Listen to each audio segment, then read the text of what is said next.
Secrets-episode12. "You should have ignored him, Arthur," said Hagrid, almost lifting Mr. Weasley off his feet as he straightened his robes. "Rotten to the core, the whole family. Everyone knows that. No Malfoy's worth listening to. Bad blood, that's what it is. Now, come on now, let's get out of here." The assistant looked as though he wanted to stop them leaving, but he barely came up to Hagrid's waist and seemed to think better of it. They hurried up the street, the Grangers shaking with fright and Mrs. Weasley beside herself with fury. "A fine example to set for your children, brawling in public. What Gilderoy Lockhart must have thought." "He was pleased," said Fred. "Didn't you hear him as we were leaving? He was asking that bloke from the Daily Prophet if he'd be able to work the fight into his report. Said it was all publicity." But it was a subdued group that headed back to the fireside in the Leaky Cauldron, where Harry, the Weasleys, and all their shopping would be traveling back to the Burrow using Floo powder. They said goodbye to the Grangers, who were leaving the pub for the Muggle Street on the other side. Mr. Weasley started to ask them how bus stops worked, but stopped quickly at the look on Mrs. Weasley's face. Harry took off his glasses and put them safely in his pocket before helping himself to Floo powder. It definitely was not his favorite way to travel. Chapter 5. The Whomping Willow. The end of summer vacation came too quickly for Harry's liking. He was looking forward to getting back to Hogwarts, but his month at the Burrow had been the happiest of his life. It was difficult not to feel jealous of Ron when he thought of the Dursleys and the sort of welcome he could expect next time he turned up on Privet Drive. On their last evening, Mrs. Weasley conjured up a sumptuous dinner that included all of Harry's favorite things, ending with a mouth-watering treacle pudding. Fred and George rounded off the evening with a display of filibuster fireworks. They filled the kitchen with red and blue stars that bounced from ceiling to wall for at least half an hour. Then it was time for a last mug of hot chocolate and bed. It took a long while to get started next morning. They were up at dawn, but somehow they still seemed to have a great deal to do. Mrs. Weasley dashed about in a bad mood, looking for spare socks and quills. People kept colliding on the stairs, half-dressed with bits of toast in their hands. And Mr. Weasley nearly broke his neck, tripping over a stray chicken as he crossed the yard, carrying Ginny's trunk to the car. Harry couldn't see how 8 people, 6 large trunks, 2 owls, and a rat were going to fit into one small Ford Angelina. He had reckoned, of course, without the special features that Mr. Weasley had added. "Not a word to Molly," he whispered to Harry as he opened the trunk and showed him how it had been magically expanded so that the luggage fitted easily. When at last they were all in the car, Mrs. Weasley glanced into the back seat where Harry, Ron, Fred, George, and Percy were all sitting comfortably side by side, and said, Muggles do know more than we give them credit for, don't they?" She and Ginny got into the front seat, which had been stretched so that it resembled a park bench. "I mean, you'd never know it was this roomy from the outside, would you?" Mr. Weasley started up the engine, and they trundled out of the yard, Harry turning back for a last look at the house.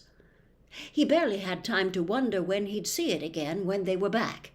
George had forgotten his box of filibuster fireworks. 5 minutes after that, they skidded to a halt in the front so that Fred could run in for his broomstick. They had almost reached the highway when Ginny shrieked that she'd left her diary. By the time she had clambered back into the car, they were running very late, and tempers were running high. Mr. Weasley glanced at his watch and then at his wife. "Molly, dear, No, Arthur, no one would see. This little button here is an invisibility booster I installed. That'd get us up in the air. Then we fly above the clouds. We'd be there in 10 minutes and no one would be any the wiser. I said no, Arthur, not in broad daylight. They reached King's Cross at 11:15. Mr. Weasley dashed across the road to get trolleys for their trunks, and they all hurried into the station. Harry had caught the Hogwarts Express the previous year. The tricky part was getting on to platform 9 3/4, which was not visible to the Muggle eye. What you had to do was walk through the solid barrier dividing platforms 9 and 10. It didn't hurt, but it had to be done carefully so that none of the Muggles noticed you vanishing. "Percy first," said Mrs. Weasley, looking nervously at the clock overhead, which showed they had only 5 minutes to disappear casually through the barrier. Percy strode briskly forward and vanished. Mr. Weasley went next. Fred and George followed. "I'll take Ginny and you two come right after us," Mrs. Weasley told Harry and Ron, grabbing Ginny's hand and setting off. In the blink of an eye, they were gone. "Let's go together. We've only got a minute," Ron said to Harry. Harry made sure that Hedwig's cage was safely wedged on top of his trunk and wheeled his trolley round to face the barrier. He felt perfectly confident. This wasn't nearly as uncomfortable as using flu powder. Both of them bent low over the handles of their trolleys and walked purposefully toward the barrier, gathering speed. A few feet away from it, they broke into a run and crash! Both trolleys hit the barrier and bounced backward. Ron's trunk fell off with a loud thump. Harry was knocked off his feet, and Hedwig's cage bounced onto the shiny floor, and she rolled away, shrieking indignantly. People all around them stared, and a guard nearby yelled, "What in blazes do you think you're doing?" "Lost control of the trolley," Harry gasped, clutching his ribs as he got up. Ron ran to pick up Hedwig, who was causing such a scene that there was a lot of muttering about cruelty to animals from the surrounding crowd. "Why can't we get through?" Harry hissed to Ron. "I dunno." Ron looked wildly around. A dozen curious people were still watching them. "We're going to miss the train," Ron whispered. "I don't understand why the gateway sealed itself." Harry looked up at the giant clock with a sickening feeling in the pit of his stomach. 10 seconds. 9 seconds. He wheeled his trolley forward cautiously until it was right against the barrier and pushed with all his might. The metal remained solid. 3 seconds. 2 seconds. 1 second. "It's gone," said Ron, sounding stunned. "The train's left. What if Mum and Dad can't get back through to us? Have you got any Muggle money?" And they marched off through the crowd of curious Muggles, out of the station and back onto the side road where the old Ford Angelina was parked. Ron unlocked the cavernous trunk with a series of taps from his wand. They heaved their luggage back in, put Hedwig on the back seat, and got into the front. "Check that no one's watching," said Ron, starting the ignition with another tap of his wand. Harry stuck his head out the window. Traffic was rumbling along the main road ahead, but their street was empty. "Okay," he said. Ron pressed a tiny silver button on the dashboard.